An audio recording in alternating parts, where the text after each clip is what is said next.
Shalom a todos, amados, muchas bendiciones. Damos gracias al Padre por darnos esta preciosa bendición nuevamente de poder estar transmitiendo esta enseñanza que ya hemos venido consecuentemente siguiendo. Hoy continuamos con este estudio, con esta serie que estamos siguiendo, como lo es La cultura forja el carácter, la parte número 28. Bueno, gran privilegio hoy está aquí en la casa de nuestro querido y amado Morey Edael, debido a que en el local no tenemos electricidad y bueno, hemos hecho este enroque de podernos venir hasta acá para poder transmitir esta enseñanza tan importante. Bueno, habíamos hablado en la clase pasada, en la parte número 27, dentro de esta enseñanza y habíamos asomado lo que Hillel en el capítulo 1, versículo 32 al 35, nos dicen con respecto a lo que es el nacimiento del Mesías. Y habíamos hablado sobre este término, el hijo de Elohim, que en las versiones aparece como hijo de Dios. Y también aquí Hillel lo hace ver como hijo del Altísimo, que en hebreo es hijo de León. Dice Hillel en el capítulo 1, versículo 32 al 35, para recordar ese texto donde habíamos quedado la clase pasada, ¿verdad? Dice, este será grande y será llamado hijo del Altísimo, y Adonai le dará el trono de David su padre, y reinará sobre la casa de Jacob por los siglos, y de su reino no habrá fin. Entonces Miriam dijo al malaj, ¿cómo ocurrirá esto? Puesto que no conozco varón.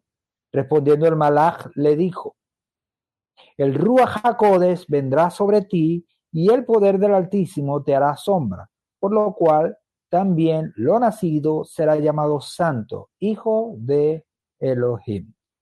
Eso es lo que tenemos en este fragmento del texto que ya habíamos estado analizando, tanto de Matitiahu como de Hillel. Habíamos comparado algunas versiones, como estas versiones tienen algunas formas, algunas variantes, algunas diferentes formas de expresar estos acontecimientos que surgieron, por supuesto, hace mucho tiempo. Hace aproximadamente unos 2000 años atrás tuvimos esta situación del nacimiento de nuestro Mesías, Yehoshua. Ahora, ya lo sabemos, lo hemos dicho en otras enseñanzas, mis amados hermanos, que no es fácil poder leer estas líneas, poder leer estas palabras en nuestro idioma y poder comprenderlas a ciencia cierta. ¿Por qué? Porque sabemos que tenemos muchas, si se quiere, barreras que nos permiten, o mejor dicho, que no nos permiten entender esto a ciencia cierta.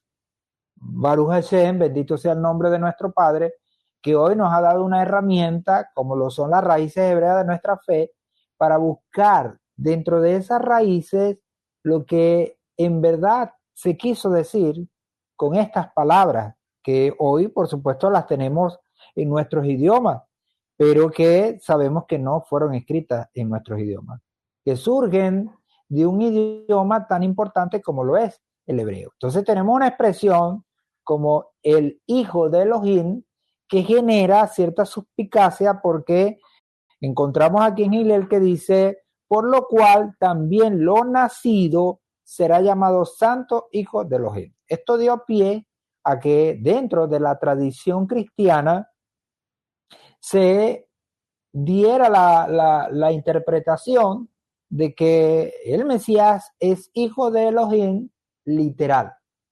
Ya lo habíamos estado estudiando, por ejemplo, en el caso de lo que dicen estos testigos, tanto Matitiahu, que en las versiones aparece como Mateo, y Hillel, que aparece como Lucas.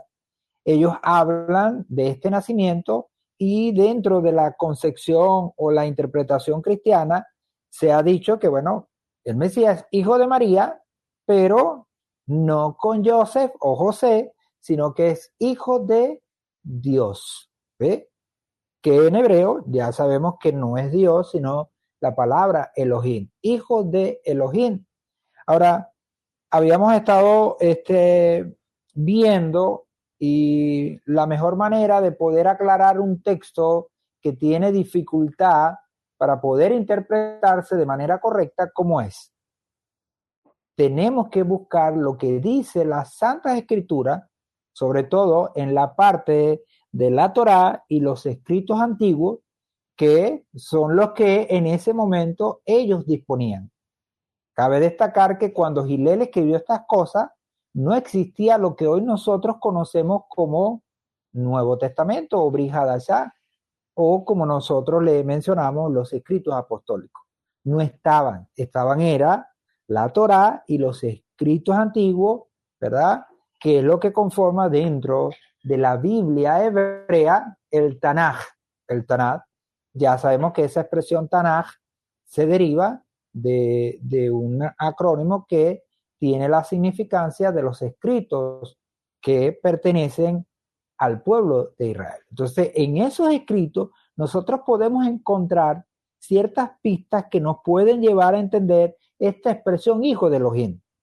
¿Por qué? Porque pareciera que no hay más nada que objetar, no hay más nada que ver. Aquí dice que es hijo de Elohim, por lo tanto, el Señor es su padre biológico como tal, si podemos decirlo de esa manera. Claro, ya nosotros asomamos dentro de la clase pasada un atenuante muy importante dentro de la perspectiva hebrea. ¿Cuál es? Es que el Mesías debe venir de la casa de David, de la tribu de David. Y ya nosotros también sabemos por el estudio de la Torá, eso nos da una ventaja tremenda, mis amados hermanos, y todos aquellos que nos puedan escuchar a través de esta enseñanza. Nos da una ventaja tremenda, ¿por qué? Porque ya nosotros hemos estudiado, por ejemplo, que dentro de Israel, como nación, la tribu, ¿quién la da? La da el padre, no la madre. El padre es el que determina de qué tribu va a ser una persona, en este caso un hombre o una mujer, que nazcan en Israel. ¿Ve? Entonces, cuando se habla del Mesías, es más que comprobado por todos los sabios de Israel que el Mesías habría de venir de la tribu de Yehudá. ¿Y por qué la tribu de Yehudá? Un aspecto muy importante que vamos a ver en esta noche es porque el Señor le hizo una promesa, o mejor dicho, le dio una palabra profética ¿a quién? A Melech David. Melech David es un actor muy importante dentro de nuestra enseñanza con respecto al Mesías. ¿Por qué? Porque es su ancestro. El Mesías Yehoshua pertenece a la casa de David. Era necesario que eso se cumpliera. Ahora, si nosotros decimos entonces, por esta expresión, hijo de Elohim o hijo de Dios, para que aquellas versiones o los que tienen esas versiones digan de esa manera, no podemos interpretar eso como que es hijo biológico del Eterno, como se ha interpretado dentro del cristianismo. Ahora, eso, ya lo decíamos en las clases pasadas también, ha dado pie a otras doctrinas cristianas. ¿Cuáles son? ¿Ve? La deidad o divinidad de el Mesías como un Dios. Ya nosotros hemos explicado que esos conceptos no son hebreos, esos conceptos que son griegos.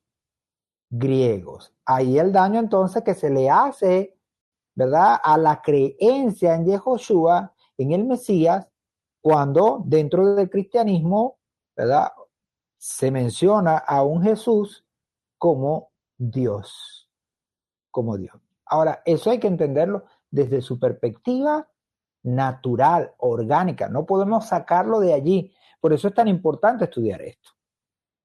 En primera Divrei Hayamim, que es primera de Crónica, capítulo 22, versículo 9 al 10, dice: He aquí te nacerá un hijo, el cual será varón de paz. ¿Se parece un poco a lo que dice Yesayas o Isaías, ¿verdad? En aquella profecía. Porque yo le daré paz de todos sus enemigos en derredor. Por tanto, su nombre será Shelomó, que es Salomón. Y en sus días daré paz y reposo a Israel.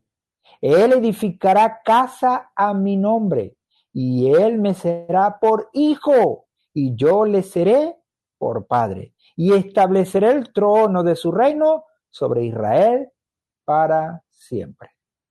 De primera mano encontramos este texto interesante en Primera de Divrei Hayamim, Primera de Crónicas, capítulo 22, 9 al 10, donde se menciona a Shelomó, a Salomón, y se le menciona como un varón de paz. De ahí su nombre, Shelomó, que traduce como hombre de paz. Y habla el Señor en el versículo 10 y dice, él me será por hijo y yo le seré por padre. Entonces aquí tenemos el caso de una persona, de un hombre que está siendo calificado como hijo de Adonai o hijo de Elohim. ¿Sí? Y dice la escritura, es reconocido por el Eterno como hijo y el Eterno dice que él será su padre. Habla de establecer el trono de su reino sobre Israel para siempre. Para siempre. Por supuesto, el Mesías aquí juega un papel como fundamental, porque quien va a dar cumplimiento a esta palabra que se le da a Melech David, al rey David y posteriormente a Shelomó, ¿quién va a ser? Va a ser Yehoshua, quien va a establecer su reinado en Israel para siempre. Para siempre. Ahora, estas no son palabras que el viento se llevó, como la famosa película. Bueno, yo no estaba todavía, ¿no?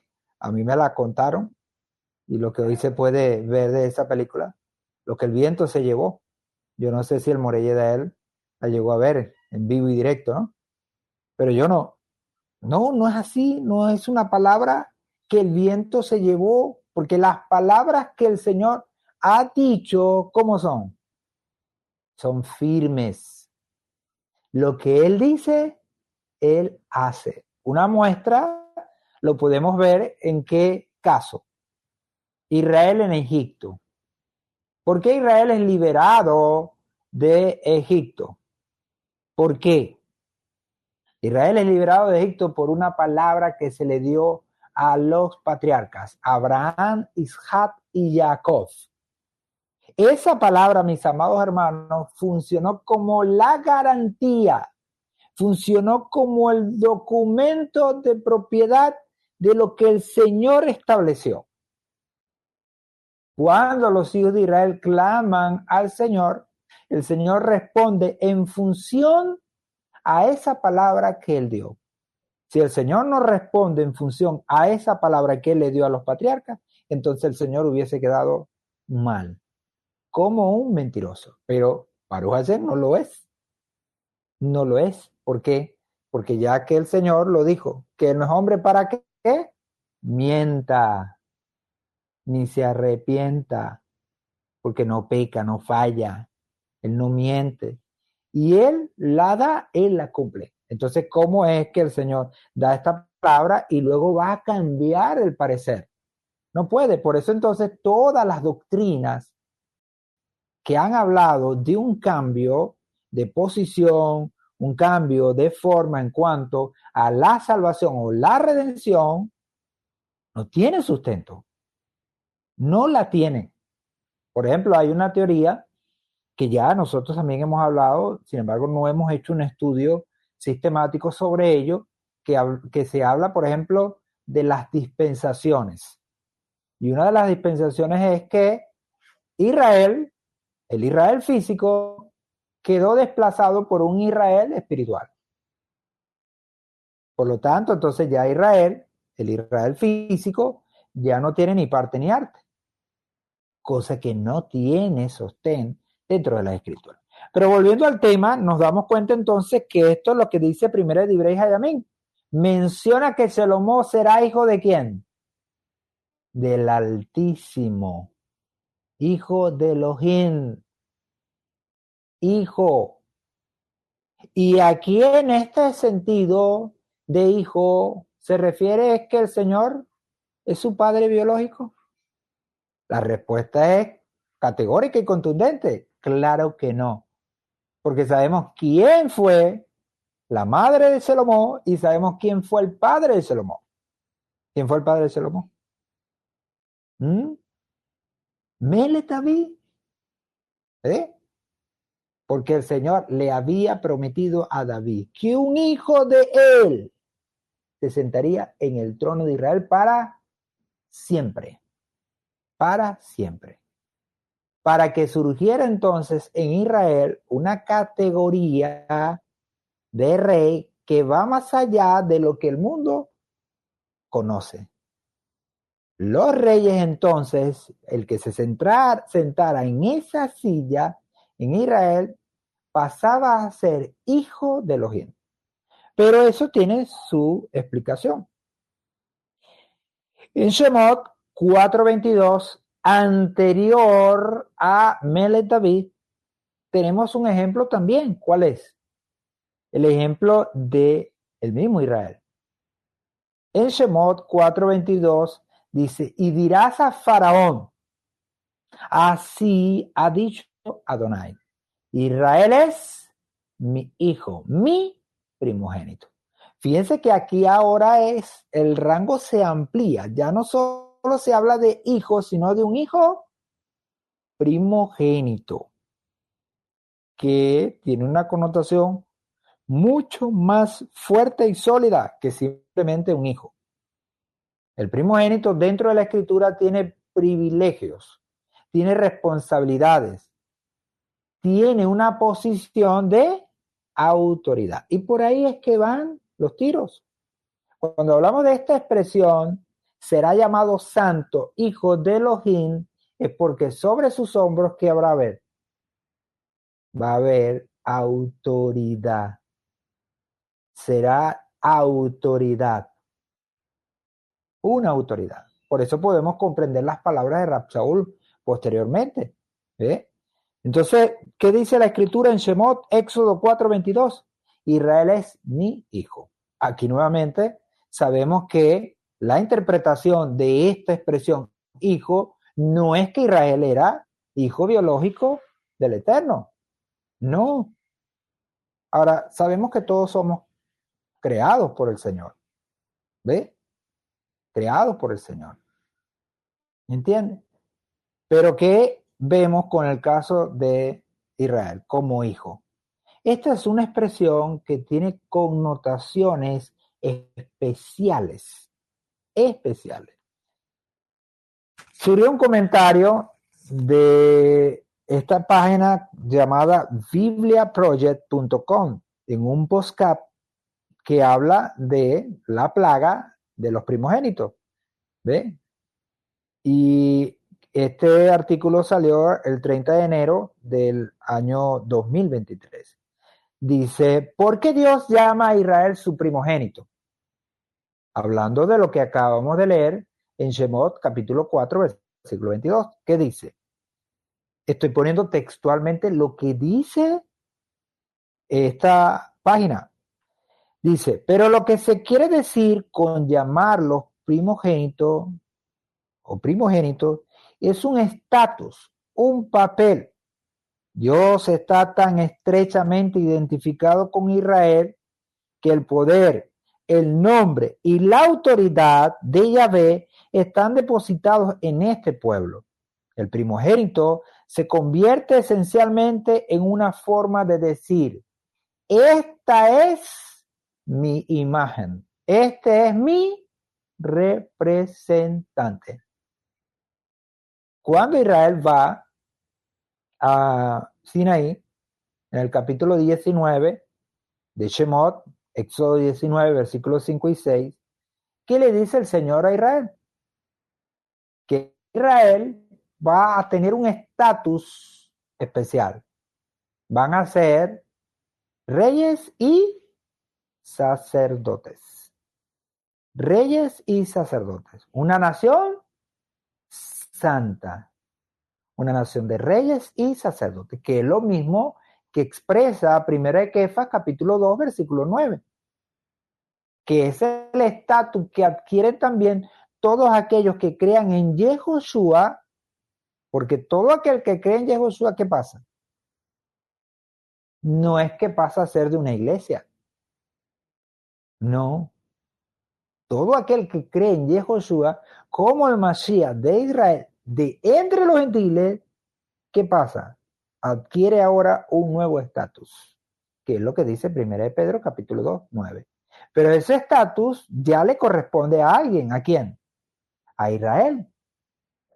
A ese Israel que está saliendo de Egipto. Entonces se habla de Israel como hijo, como primogénito, y dice este comentario que habla de Israel como esa imagen, ese representante, ese agente del Eterno.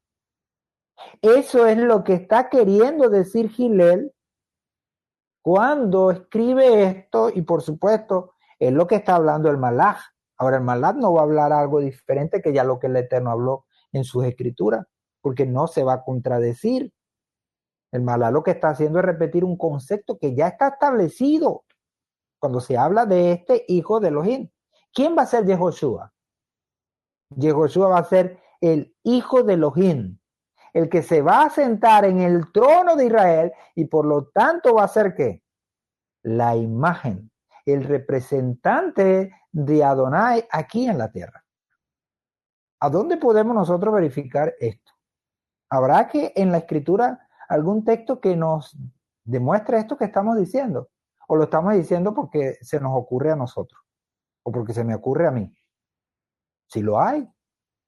Colosenses en el capítulo 1, versículo 9 al 15, ¿verdad? Para tener un contexto un poco más amplio, ¿qué nos dice?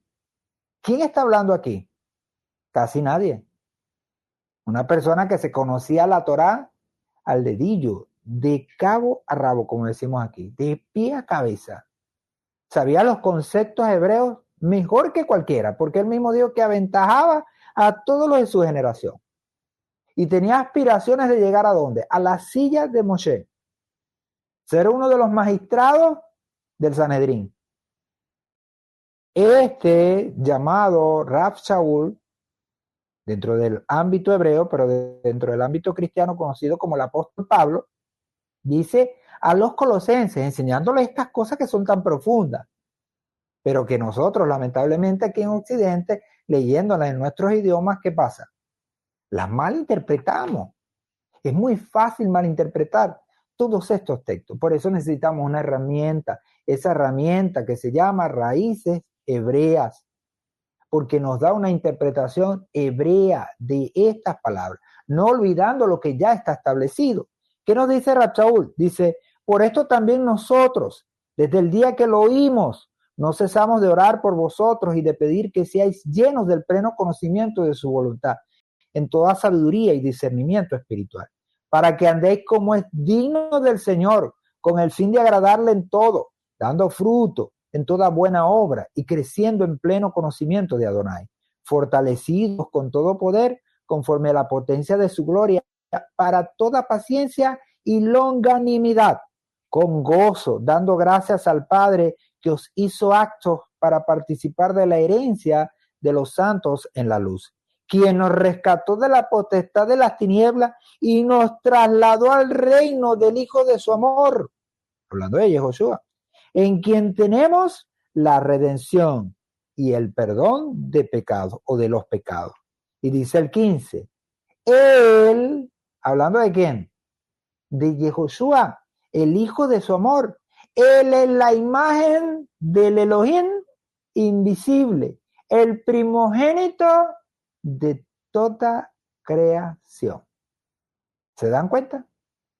¿Se dan cuenta la comparecencia, cuando nosotros podemos leer el Tanat, la Torá, Shemot 4:22, Israel es mi hijo, mi primogénito, ¿verdad? Y este comentario que se da de el hijo primogénito como la imagen de quién, de ese padre que por supuesto nosotros no podemos ver físicamente, pero que Yehoshua nos los muestra, porque él es el representante de él, el agente de él. Podemos entender entonces estas palabras de Rab Shaul en Colosenses 1 al 15, donde habla de Yehoshua como la imagen del Elohim invisible, el primogénito de toda la creación. Otros malinterpretaron esto, ¿sí? Como por ejemplo decir que Yehoshua fue el primer creado. Eso no tiene asidero dentro de la escritura. ¿Sí? No tiene. Está hablando de esto como aquel que lo representa, aquel que está por encima de todo. Podemos comprender también las palabras de el autor de Ibrín, que tampoco son fáciles de comprender para nosotros aquí, pero que con esta herramienta adquiere una imagen bastante clara. Entonces vemos allí cómo Rab Shaul en Colosense habla de esa imagen del Elohim invisible, para hacer entonces Josué el hijo de ese Elohim invisible, el Elohim de Israel, el primogénito de toda creación. En Tehillim, capítulo 2, versículos 7 al 9, encontramos también esta expresión ahora con respecto al mismo rey David, Amelech David. Dice Tehillim 2, 7 al 9, que tiene una comparecencia con lo que dice Ibrín, que lo vamos a leer, Ibrín capítulo 1.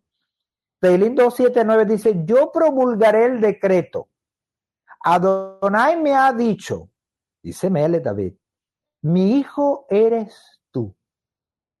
Yo te he engendrado hoy.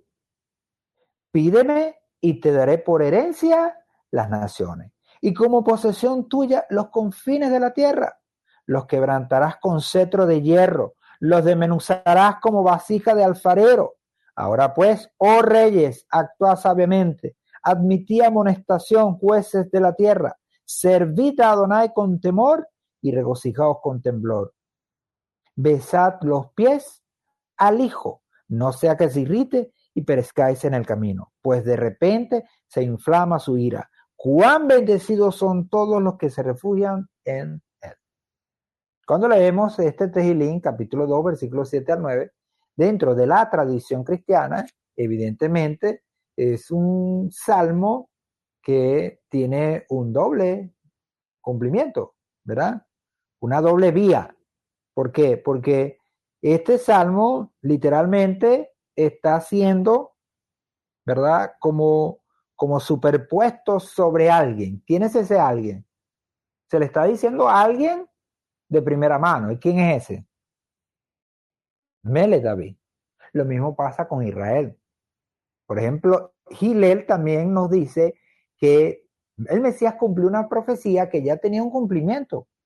Porque la profecía tiene un doble cumplimiento, un cumplimiento literal, pero también un cumplimiento profético, que es lo que está pasando con esta palabra también de Tehillim, capítulo 2, 7 al 9, que hay un cumplimiento literal. ¿En quién? En Amelech David. El Señor le ha dicho a Amelech David, tú eres mi hijo. Mi hijo eres tú. Yo te he engendrado hoy.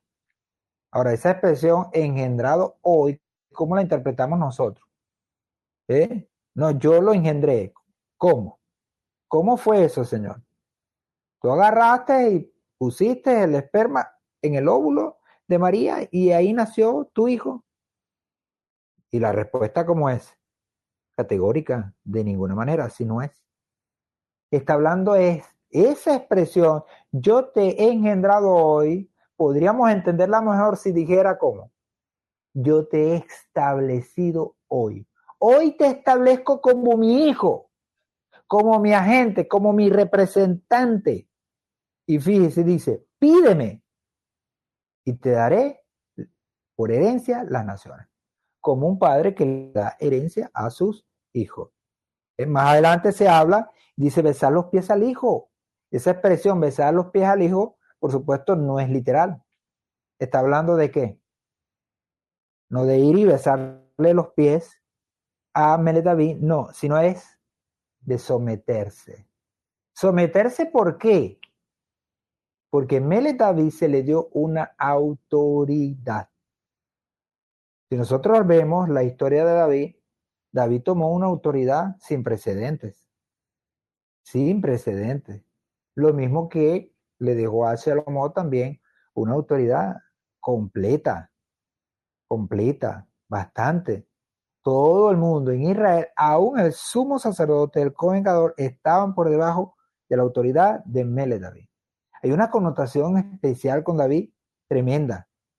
David adquiere un estatus mayor, mucho mejor que el que tenía Melech Shaul, del cual no se dijeron estas cosas ni se menciona otra que vamos a ver ahorita, que es interesantísima. En Ibrín, capítulo 1, versículo 5, que se da esta correspondencia profética, dice Ibrín, capítulo 1, versículo 5, porque ¿a cuál de los ángeles dijo jamás, mi hijo eres tú, yo te he engendrado hoy, y otra vez, yo seré su padre y él será mi hijo? ¿A qué se parece? No se parece a lo que ya leímos con quién. Con Shelomó por un lado y con Melech David por otro lado. ¿Ve? Eso es lo que estamos viendo. Ahora, podemos entender estas palabras porque tenemos la palabra profética más segura, como lo dijo Kefas, cuando habló allá en primera Kefas, capítulo 2, ¿ve? Que habla, pues, de estas cosas y nos da a entender que nosotros no podemos interpretar la escritura por una cuestión privada. Yo no puedo, por mucho que yo quiera, agarrar un texto de la escritura y decir, no, aquí la escritura dice esto. No, no puedo, porque eso es una interpretación privada. No, a mí me parece tal cosa. No, hay que demostrarlo. ¿Cómo lo vamos a demostrar? Como lo estamos haciendo, ¿ve? Con los textos que ya están establecidos y con conceptos que ya están dentro de una visión hebrea, no una visión griega ni romana, mucho menos. Entonces habla y dice, mi hijo eres tú. Ahora ya sabemos que esta expresión trascendió, ya no se está hablando de Melech David. ¿Ahora quién se está hablando? El autor de Ibrín, ¿de quién está hablando? Del hijo de Elohim. ¿Y quién es ese hijo de Elohim? Yehoshua, del cual está relatando tanto Matitiao como Gilet su nacimiento. Por eso, lo nacido será llamado hijo de Elohim o hijo de León, el Altísimo. Entonces, interesante ver que se le aplica a Yehoshua. ¿Por qué? Porque la autoridad que se le está dando a Yehoshua es la autoridad que proviene de una palabra que se le dio a quién? A Melech David. Y que se le dio continuidad con Shelomó. Hasta llegar a quién? A ese rey que va a establecerse en Israel y va a subyugar, va a someter a todos bajo su autoridad, bajo sus pies. Como también dice Tehillim capítulo 2 en el versículo 12 al final. Entonces cuando lo vemos, amados hermanos, nos damos cuenta de que esta es la manera como podemos entender nosotros las escrituras. Tenemos aquí en 2 de Shemuel, capítulo 7, versículo 13 al 15, ¿verdad? Dice, él edificará casa a mi nombre y yo afirmaré el trono de su reino para siempre. Otra vez, ¿qué está diciendo el Señor? Yo afirmaré el trono de su reino para siempre. ¿Ve? No hasta la venida del Mesías. Y después del Mesías, entonces habrá una nueva dispensación y ya Israel no tiene nada que ver porque ahora no vamos a Israel, no se va a establecer el reino de Israel, sino que el reino se va a establecer ¿dónde? En el cielo. Cosa que no tiene asidero dentro de las escrituras. Dice entonces, yo le seré por padre y él me será por hijo. Cuando haga mal, lo corregiré con vara de hombres y con azotes de hijos de hombres. Pero mi misericordia no se apartará de él, como la aparté de Saúl, a quien quité de delante de ti. Entonces vemos ahí cómo se está hablando de alguien específicamente. Y otra vez podemos comprobar que se está hablando de quién. De Shalomó, habla de él dice, él edificará casa a mi nombre. ¿Y quién es él? Shalomó. Shalomó fue el que edificó la casa, el templo, el Bet Hamishad de Israel, y se cumple esta palabra, pero también se da un cumplimiento profético de esta misma palabra en Yehoshua. Tiene que ahora edificar la casa de Adonai, establecer el reino de Adonai. ¿Dónde? En la tierra de Israel. Por eso nosotros no nos preocupamos por esa tierra. Nosotros sabemos que en un momento esa tierra va a tomar o se va a tomar propiedad su dueño. Y el dueño es Israel. Y eso va a suceder cuando venga Yahushua. Aun cuando hoy está en conflicto y bueno, de nuestro corazón quisiéramos que bueno, Israel tuviera el control de todo eso, pero ahorita no es así. Pero sabemos que vendrá el momento donde Yahushua regresará y establecerá esa casa del Señor, afirmando el trono que ya le dio. ¿Por qué? Porque Yehoshua es hijo de David. Hijo, la misma genética. ¿Ve? No hay un artilugio aquí. Claro que sí hay algo milagroso, y ya lo habíamos explicado en todo esto. ¿Por qué? Porque se está dando un evento que no se había dado antes, aunque ya habíamos dicho que en Israel habían surgido anteriormente nacimientos milagrosos. El mismo Eshat es un nacimiento milagroso. ¿Ve? El mismo Jacob, los mismos, muchos de los hombres del Señor, caso de Shemuel, que también es un nacimiento milagroso. ¿Y cuántos más en Israel? Pero cuando hablamos de Yehoshua, rompe el molde porque se da un evento sin precedentes, en el caso de Yehoshua, pero no como la interpretación cristiana contemporánea nos quiere hacer ver de este caso. Eso hace que crea o que se crea un hueco, vamos a decir, teológico. Un hueco teológico. ¿Ve? Una falla teológica que nos deja, bueno, desajustado, nos deja fuera de todo. Nosotros no podemos permitir eso. En primera de Divrei Hayamim, capítulo 7, versículo 12 al 13, dice, él me edificará casa y yo confirmaré su trono eternamente, yo le seré por padre y él me será por hijo, y no apartaré de él mi misericordia, como la aparté de aquel que estaba antes de ti. Hablando de Shaul, como segunda de Samuel sí lo especifica. ¿Ok? Primera de Divrei Hayamim es 17, 12, 13, es la correspondencia de segunda de Samuel, capítulo 7, versículo 13 al 15. Ahí vemos que en los dos textos, más el texto que acabamos de leer, más lo que dice el Tejilín, se habla de hijo. ¿Y cuál es la interpretación? ¿Cuál es la interpretación? La interpretación que se le dio al nacimiento de Yehoshua. Y la respuesta no, no es así, no es la misma interpretación. Porque aquí vemos claramente que esta expresión hijo no quiere decir que él es su padre biológico. No, no está hablando de ello. Aquí tenemos un comentario de Son of Man, Christianity, que está en Wikipedia, y se titula ¿Cuál es la diferencia entre el Hijo de Dios y el Hijo del Hombre?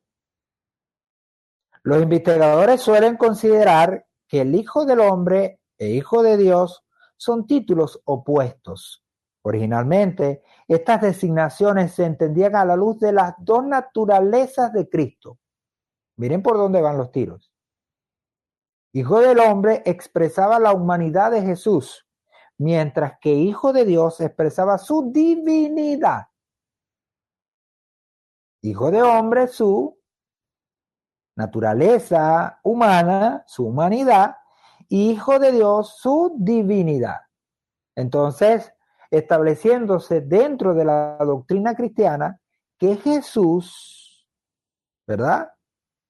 El Mesías, o Yehoshua, mejor dicho, era entonces dual. Tenía dos naturalezas, una naturaleza humana y una naturaleza divina. ¿Sí? De ahí entonces que se establecen esas doctrinas. Esto lo está diciendo Son of Man de Christianity. Ahora, miren lo que dice el doctor Nicholas J. Hasser, o, bueno, Schleicher, no sé cómo se pronuncia este apellido, en junio 13 del 2022, en una página que se llama Israel Bible Center.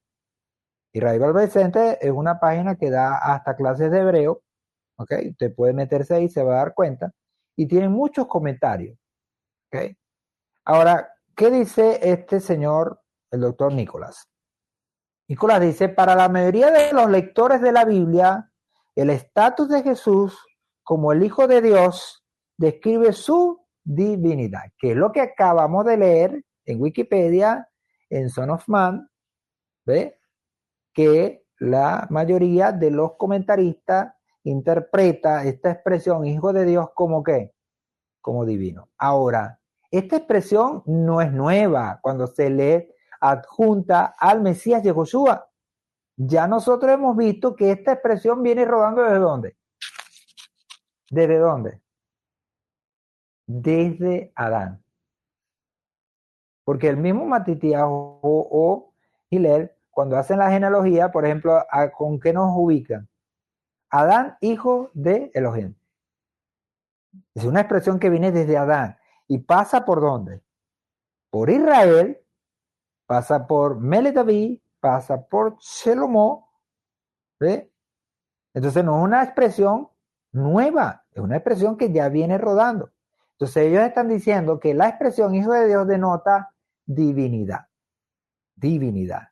Entonces quiere decir entonces que así como Jesús es Dios, entonces Shelomó también es Dios. David es Dios. Israel es, o Jacob es Dios. Y Adán también es Dios. Entonces tiene sentido, bajo esta interpretación, Tehillim 82. Dios está en la reunión de los dioses. ¿Hay quienes estaban ahí? Estaba Adán, estaba David, estaba Salomón, estaba Jesús. Pues son dioses. Ese es el concepto que tenemos dentro del mundo occidental cristiano por una interpretación errada. Pero eso no es el concepto hebreo. Dentro del concepto hebreo eso no existe. No existe. Adonai es uno, uno, y no hay otro como él. No hay. El mismo Mele David nos dice que no hay tal cosa como dioses. Porque los dioses de ellos, ¿qué son? ¿Qué son? No son nada. Si aquí no hay dos dioses, no hay tres dioses, no hay cuatro dioses, no hay Dios grande, no hay Dios pequeño, no. Aquí está un creador del universo y nosotros que somos terrenalmente, aquí su creación. Esto no quiere decir que no hay seres celestiales que son creación del Eterno para sus propósitos, o agentes o mensajeros, pero no son vistos como dioses, porque no ostentan eso. Eso es inventado ¿por quién? Por los griegos, porque los griegos sí lo tienen. Si no miremos el panteón griego, si no miremos a quién, a Zeus, ¿sí?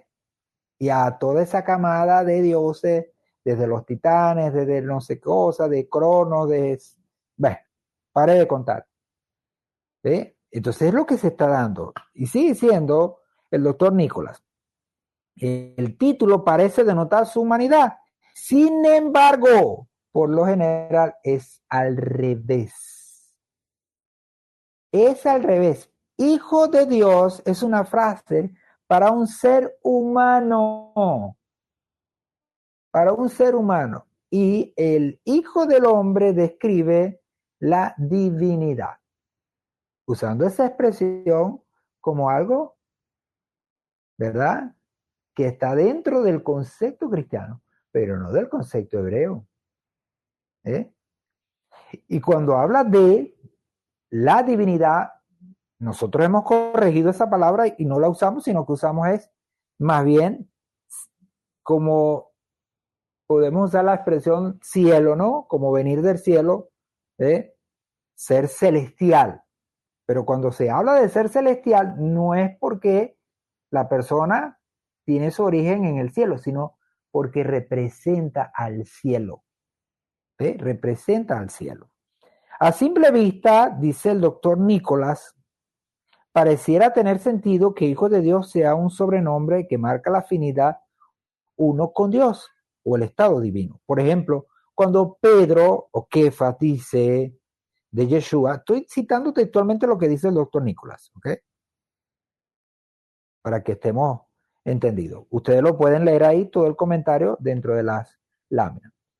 Dice Kefas o Pedro, tú eres el Mesías, que dice el doctor Nicolás que en griego es Cristos, el Hijo del Dios viviente, que es lo que aparece en Mateo 16:16, Mateo 16:16.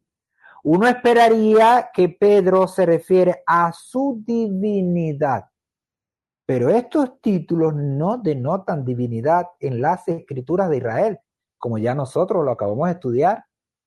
El término hebreo Mesías o Mashiach o Cristo en griego significa ungido. Y este mismo lenguaje aparece en los salmos para describir al rey davídico terrenal, que es lo que ya nosotros estudiamos, lo que pudimos ver ahorita en los textos que leímos. ¿Eh? Aquí también se le llama, ¿a quién? A ese rey davídico se le llama Hijo de Dios. El salmista dice que las naciones se volvieron contra el Señor y contra su ungido, que es la palabra que acabamos de ver en hebreo como Mashiach, o mejor dicho aquí en este contexto, Mashiach. En el Teilín 2.2, que ya leímos ahorita, Teilín 2, Salmo 2.2, y este rey ungido responde, el Señor me dijo, tú eres mi hijo. Hoy te he engendrado. Teilín 2.7, Salmo 2.7. Por lo tanto, cuando Pedro, Kefas, llama a Jesús, Yehoshua, el Mesías, y le dice en las versiones como aparece el Hijo de Dios, está haciendo una declaración sobre el estatus real de Yehoshua como descendiente de David. Descendiente de David. Entonces, él está dando esta interpretación bajo un entendimiento hebreo. Y lo vamos a ver ahorita porque él mismo lo dice. Sigue diciendo el doctor Nicolás. La misma referencia a la realeza vale para la descripción de Salomón por parte de Dios. Si bien será David quien tenga un hijo, el Señor asume la paternidad sobre el rey terrenal, diciendo, yo seré su padre y él será mi hijo. Otra vez, la expresión vení, vení o vení es una expresión que denota que mi hijo, según el Samuel que ya nosotros leímos 7:14. En otra parte de la Biblia, la filiación bajo Dios no incluye ninguna insinuación de divinidad. Por ejemplo, en Éxodo describe a todo el pueblo de Israel como el hijo de Dios cuando el Señor le dice a Moisés, Israel es mi primogénito, es mi hijo, que ya nosotros lo leímos también. Para dar un ejemplo de los evangelios, la genealogía de Lucas Gilet termina una larga lista de los padres y sus hijos con Adán. ¿Y cómo menciona a Adán? Ya lo dijimos, hijo de Dios. Es un título para los individuos que tienen una relación cercana con Dios, pero no son deíficos, es decir, no tienen divinidad, no proceden como el Señor, ¿verdad? De los cielos como tal. Por otro lado, hijo de hombre, dice el doctor Nicolás, o hijo de la humanidad, suena como si debiera escribir a un ser humano terrestre. Después de todo, Dios llama a Ezequiel terrenal hijo de hombres, ¿ve? Que es una expresión en hebreo, Ben Adán. Casi 100 veces, por ejemplo, Ezequiel capítulo 2, versículo 1 al 8, capítulo 3, 1 al 25. Entonces, ¿no debería significar lo mismo la autoaplicación de Jesús de hijo del hombre? Pero Ezequiel está escrito en hebreo y Jesús habría hablado en arameo, una suposición que está haciendo el doctor Nicolás.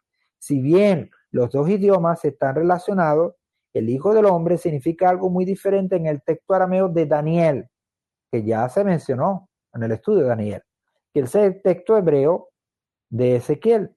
En una visión nocturna, Daniel ve a uno como un hijo del hombre, que en arameo es Bar Enash, acercándose al trono celestial en las nubes y recibiendo el dominio y la gloria divinos de Dios. Daniel 7, 13, 14.